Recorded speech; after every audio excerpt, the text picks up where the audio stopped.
Ô prophète, crains Allah et n'obéis pas aux infidèles et aux hypocrites, car Allah demeure omniscient et sage. Et suis ce qui t'est révélé émanant de ton Seigneur, car Allah est parfaitement connaisseur de ce que vous faites. Et place ta confiance en Allah, Allah te suffit comme protecteur. Allah n'a pas placé à l'homme 2 cœurs dans sa poitrine. Il n'a point assimilé à vos mères vos épouses, à qui vous dites en les répudiant « Tu es aussi illicite pour moi que le dos de ma mère ». Il n'a point fait de vos enfants adoptifs vos propres enfants. Ce sont des propos qui sortent de votre bouche. Mais Allah dit la vérité, et c'est lui qui met l'homme dans la bonne direction. Appelez-les du nom de leur père, c'est plus équitable devant Allah. Mais si vous ne connaissez pas leur père, alors considérez-les comme vos frères en religion ou vos alliés. Nul blâme sur vous pour ce que vous faites par erreur, mais vous serez blâmés pour ce que vos cœurs font délibérément. Allah, cependant, est pardonneur et miséricordieux. Le prophète a plus de droits sur les croyants qu'ils n'en ont sur eux-mêmes, et ses épouses sont leurs mères. Les liens de consanguinité ont, dans les successions, la priorité sur les liens unissant les croyants de Médine et les émigrés de la Mecque selon le livre d'Allah, à moins que vous ne fassiez un testament convenable en faveur de vos frères en religion. Et cela est inscrit dans le livre.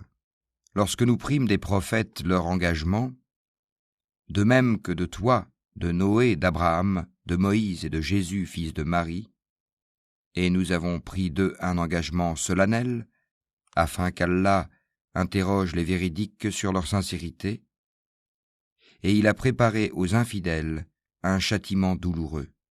Ô vous qui croyez, rappelez-vous le bienfait d'Allah sur vous quand des troupes vous sont venues et que nous avons envoyé contre elles un vent et des troupes que vous n'avez pas vues. Allah demeure clairvoyant sur ce que vous faites. Quand ils vous vinrent d'en haut et d'en bas de toutes parts, et que les regards étaient troublés, et les cœurs remontaient aux gorges, et vous faisiez sur Allah toutes sortes de suppositions, les croyants furent alors éprouvés et secoués d'une dure secousse. Et quand les hypocrites et ceux qui ont la maladie, le doute au cœur, disaient « Allah et son messager ne nous ont promis que tromperie ». De même, un groupe d'entre eux dit « Gens de Yathrib, ne demeurez pas ici, retournez chez vous ». Un groupe d'entre eux demande au prophète la permission de partir en disant « Nos demeures sont sans protection », alors qu'elles ne l'étaient pas, ils ne voulaient que s'enfuir. Et si une percée avait été faite sur eux par les flancs de la ville, et qu'ensuite on leur avait demandé de renier leur foi, ils auraient accepté, certes, et n'auraient guère tardé, tandis qu'auparavant ils avaient pris l'engagement envers Allah qu'ils ne tourneraient pas le dos. Et il sera demandé compte de tout engagement vis-à-vis d'Allah. Dis, jamais la fuite ne vous sera utile si c'est la mort sans combat ou le meurtre dans le combat que vous fuyez. Dans ce cas, vous ne jouirez de la vie que peu de temps. Dis, quel est celui qui peut vous protéger d'Allah s'il vous veut du mal ou s'il veut vous accorder une miséricorde? Et ils ne trouveront pour eux-mêmes en dehors d'Allah ni alliés, ni secoureurs. Certes, Allah connaît ceux d'entre vous qui suscitent des obstacles ainsi que ceux qui disent à leurs frères « Venez à nous », tandis qu'ils ne déploient que peu d'ardeur au combat, avares à votre égard. Puis quand leur vient la peur, tu les vois te regarder avec des yeux révulsés, comme ceux de quelqu'un qui s'est évanoui par peur de la mort. Une fois la peur passée, ils vous lacèrent avec des langues affilées, alors qu'ils sont chiches à faire le bien. Ceux-là n'ont jamais cru, Allah donc rend vaines leurs actions, et cela est facile à Allah. Ils pensent que les coalisés ne sont pas partis. Or, si les coalisés revenaient, ces gens-là souhaiteraient être des nomades parmi les Bédouins, et se contenteraient de demander de vos nouvelles. S'ils étaient parmi vous, ils n'auraient combattu que très peu. En effet, vous avez dans le messager d'Allah un excellent modèle à suivre, pour quiconque espère en Allah et au jour dernier et invoque Allah fréquemment. Et quand les croyants virent les coalisés, ils dirent : Voilà ce qu'Allah et son messager nous avaient promis. Et Allah et son messager disaient la vérité. Et cela ne fit que croître leur foi et leur soumission. Il est parmi les croyants des hommes qui ont été sincères dans leur engagement envers Allah. Certains d'entre eux ont atteint leur fin, et d'autres attendent encore. Et ils n'ont varié aucunement dans leur engagement, afin qu'Allah récompense les véridiques pour leur sincérité et châtie s'il veut les hypocrites ou accepte leur repentir. Car Allah est pardonneur et miséricordieux.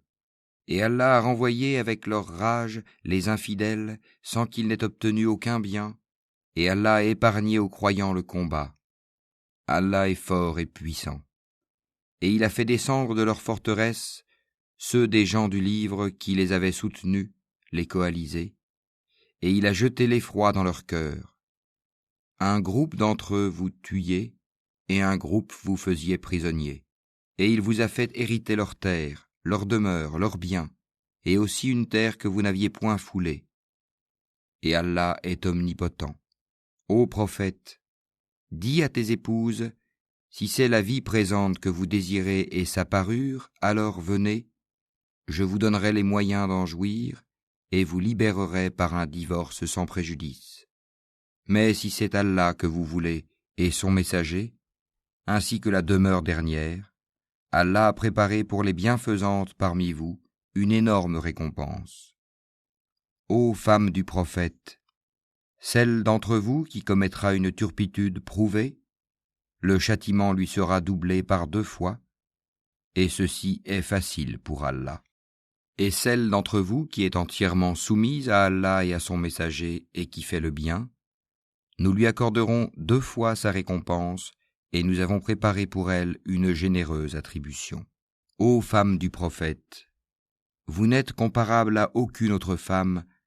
Si vous êtes pieuses, ne soyez pas trop complaisantes dans votre langage, afin que celui dont le cœur est malade, l'hypocrite, ne vous convoite pas. Et tenez un langage décent. Restez dans vos foyers, et ne vous exhibez pas à la manière des femmes d'avant l'islam, Jahiliya.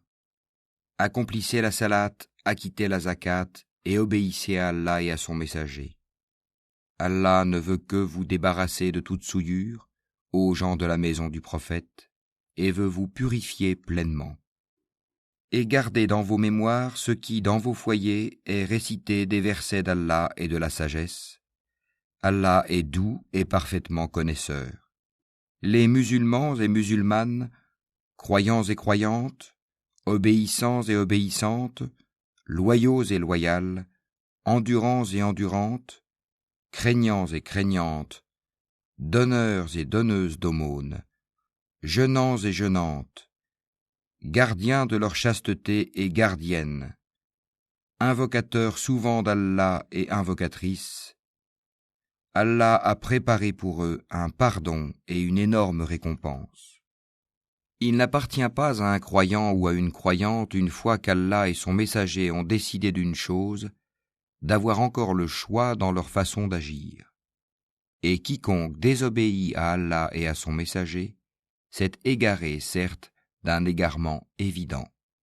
Quand tu disais à celui qu'Allah avait comblé de bienfaits, tout comme toi-même l'avais comblé, garde pour toi ton épouse et crains Allah, et tu cachais en ton âme ce qu'Allah allait rendre public.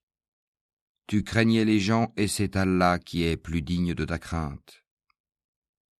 Puis quand Zaïd eut cessé toute relation avec elle, nous te la fîmes épouser, afin qu'il n'y ait aucun empêchement pour les croyants d'épouser les femmes de leurs fils adoptifs, quand ceux-ci cessent toute relation avec elles.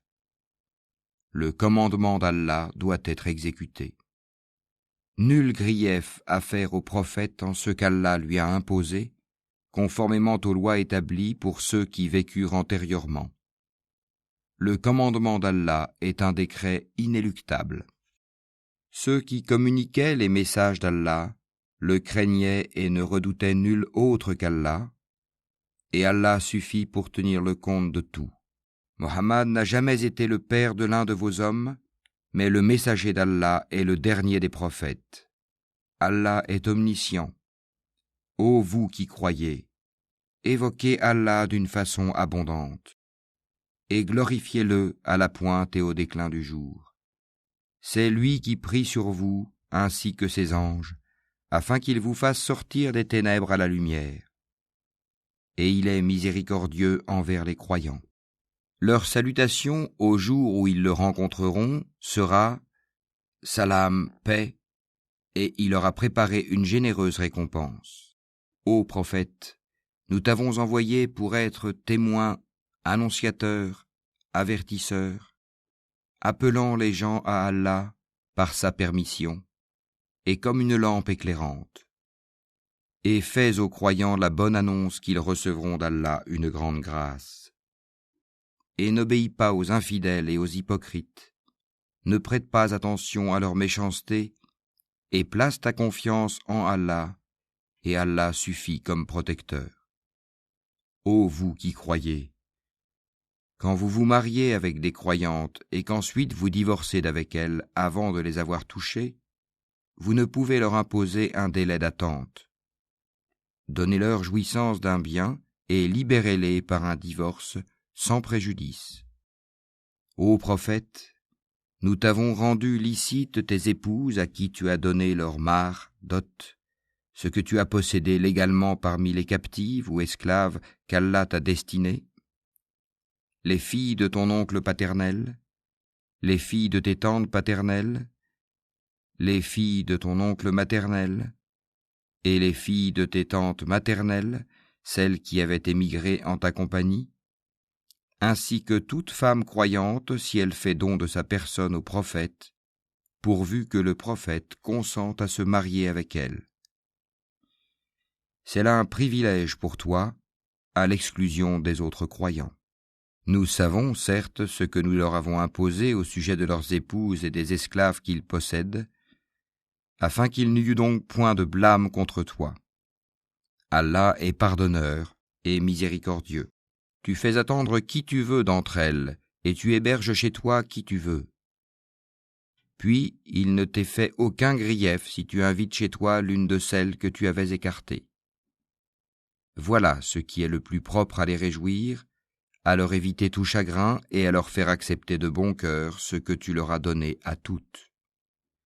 Allah sait cependant ce qui est en vos cœurs, et Allah est omniscient et indulgent. Il ne t'est plus permis désormais de prendre d'autres femmes, ni de changer d'épouse, même si leur beauté te plaît, à l'exception des esclaves que tu possèdes. Et Allah observe toutes choses. Ô vous qui croyez, n'entrez pas dans les demeures du prophète, à moins qu'invitation ne vous soit faite à un repas sans être là à attendre sa cuisson. Mais lorsqu'on vous appelle, alors entrez. Puis, quand vous aurez mangé, dispersez-vous sans chercher à vous rendre familiers pour causer. Cela faisait de la peine au prophète, mais il se gênait de vous congédier, alors qu'Allah ne se gêne pas de la vérité. Et si vous leur demandez à ces femmes quelque objet, demandez-le leur derrière un rideau. C'est plus pur pour vos cœurs et leurs cœurs. Vous ne devez pas faire de la peine au messager d'Allah, ni jamais vous marier avec ses épouses après lui. Ce serait auprès d'Allah un énorme péché. Que vous divulguiez une chose ou que vous la cachiez, Allah demeure omniscient. Nul grief sur elles au sujet de leurs pères, leurs fils, leurs frères, les fils de leurs frères, les fils de leurs sœurs, leurs femmes de suite et les esclaves qu'elles possèdent. Et craignez Allah, car Allah est témoin de toutes choses. Certes, Allah et ses anges prient sur le prophète. Ô vous qui croyez, priez sur lui et adressez-lui vos salutations. Ceux qui offensent Allah et son messager, Allah les maudit ici-bas, comme dans l'au-delà, et leur prépare un châtiment avilissant. Et ceux qui offensent les croyants et les croyantes, sans qu'ils l'aient mérité, se chargent d'une calomnie et d'un péché évident. Ô prophète, dis à tes épouses, à tes filles et aux femmes des croyants, de ramener sur elles leur grand voile. Elles en seront plus vite reconnues et éviteront d'être offensées. Allah est pardonneur et miséricordieux. Certes, si les hypocrites, ceux qui ont la maladie au cœur, et les alarmistes, semeurs de troubles à Médine, ne cessent pas, nous t'inciterons contre eux, et alors ils n'y resteront que peu de temps en ton voisinage. Ce sont les maudits. Où qu'on les trouve, ils seront pris et tués impitoyablement. Telle était la loi établie par Allah envers ceux qui ont vécu auparavant, et tu ne trouveras pas de changement dans la loi d'Allah. Les gens t'interrogent au sujet de l'heure. Dis, sa connaissance est exclusive à Allah. Qu'en sais-tu? Il se peut que l'heure soit proche. Allah a maudit les infidèles et leur a préparé une fournaise, pour qu'ils y demeurent éternellement sans trouver ni alliés ni secoureurs. Le jour où leurs visages seront tournés et retournés dans le feu, ils diront, hélas pour nous, si seulement nous avions obéi à Allah et obéi aux messagers. Et ils dirent, Seigneur, nous avons obéi à nos chefs et à nos grands. C'est donc eux qui nous ont égarés du sentier. Ô notre Seigneur, inflige-leur 2 fois le châtiment et maudis-les d'une grande malédiction. Ô vous qui croyez, ne soyez pas comme ceux qui ont offensé Moïse. Allah l'a déclaré innocent de leurs accusations, car il était honorable auprès d'Allah. Ô vous qui croyez, craignez Allah et parlez avec droiture, afin qu'il améliore vos actions et vous pardonne vos péchés. Quiconque obéit à Allah et à son messager obtient certes une grande réussite. Nous avions proposé aux cieux, à la terre et aux montagnes la responsabilité de porter les charges de faire le bien et d'éviter le mal. Ils ont refusé de la porter, et en ont eu peur alors que l'homme s'en est chargé, car il est très injuste envers lui-même et très ignorant.